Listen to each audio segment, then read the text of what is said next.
muuqaalkan waxaan rabaa inaan idinkula wadaago 9 arrimood oo xiriir toos ah leh in araggaaga uu daciif noqdo.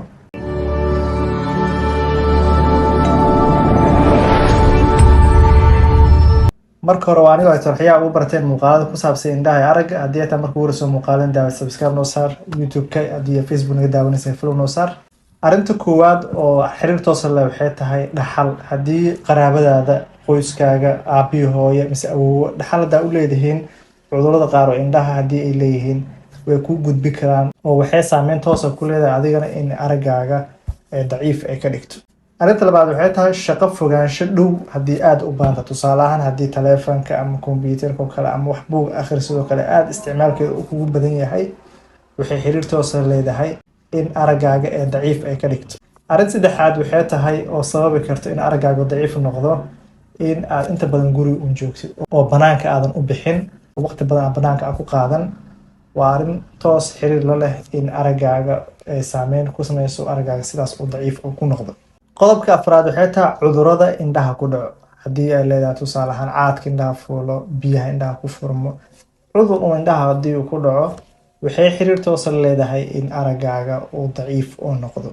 qodob kale waxay tahay qodobka shanaad inay canuga ishiisa ay xirnaato hal il mise labada il inaad ka dabooshid sababahay rabta ha noqoto, ama tusaale ahaan aragga hal il oo kale haddii cudur ku dhaco oo kale oo lagu fiirsado, ama xitaa haddii cudur indhaha ku dhicin oo la daboolitaankaas ilaa uu 5 sano uu ka gaarayo haddii ishaas u xirnaatan waxay xiriir toos ah la leedahay in canugaas araggiisa daciif ay ku abuurto ama araggaaga uu daciif oo sidaas ilaa mustaqbalka uu ku noqdo. qodobka lixaad waxay tahay saacado badan inaad moobilka isticmaashid ama kombiyuutarka waxaa ka dhexli kartaa in araggaaga sidaas daciif uu ku noqdo.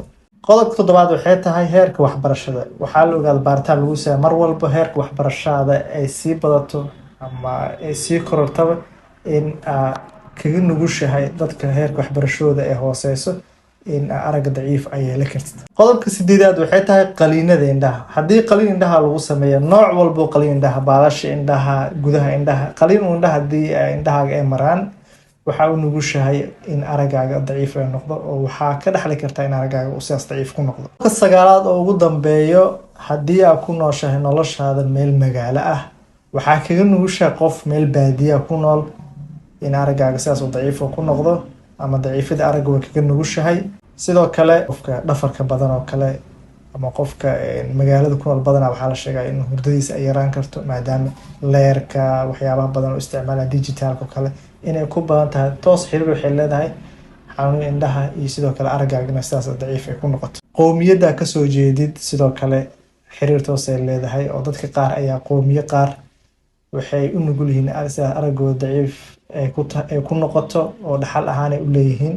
marka qowmiyadda ka soo jeedid laftirkeeda xiriir uu leeyahay daciifida aragga. indha qalooc xilliga caruurnimada haddii indhaha qalooc ay lahaato oo aan laga daaweyn aan laga toosin markii ay weynaato laftirkeeda in araggaas sidaas daciif ku noqdo xiriir ayuu la leeyahay. cudurrada guud oo jirkaaga ku dhici karo sida dhiigkarka, sokorta waxay saameyn ku sameyn kartaa araggaaga oo sidaas araggaaga daciif ku noqdo way sababi kartaa. heerka iftiinka meelaha ku nooshahay meel aad cadceedeeda u badan tahay, meel mugdi haddee tahay waxyaabahaasna saameyn waxay ku sameyn kartaa araggaaga oo araggaaga sidaas daciif inay ka dhigto. marka 9kaas qodob waxay ahaayeen 9 qodob oo xiriir toos ah la leh in araggaaga sidaas daciif uu ku noqdo. 9kaas qodob aan sheegay wax ka baxsan oo adi hore u aamisneed in araggaaga daciif ka dhigi karo ma jirtay qaybta comment igula wadaag. intaas ayaa muuqaalkeena kusoo gabanaya. haddii muuqaalka faa'iidaysta like noo saar, meel walba adduunka joogto waxaa yidhi caafimaad iyo indhafiyo.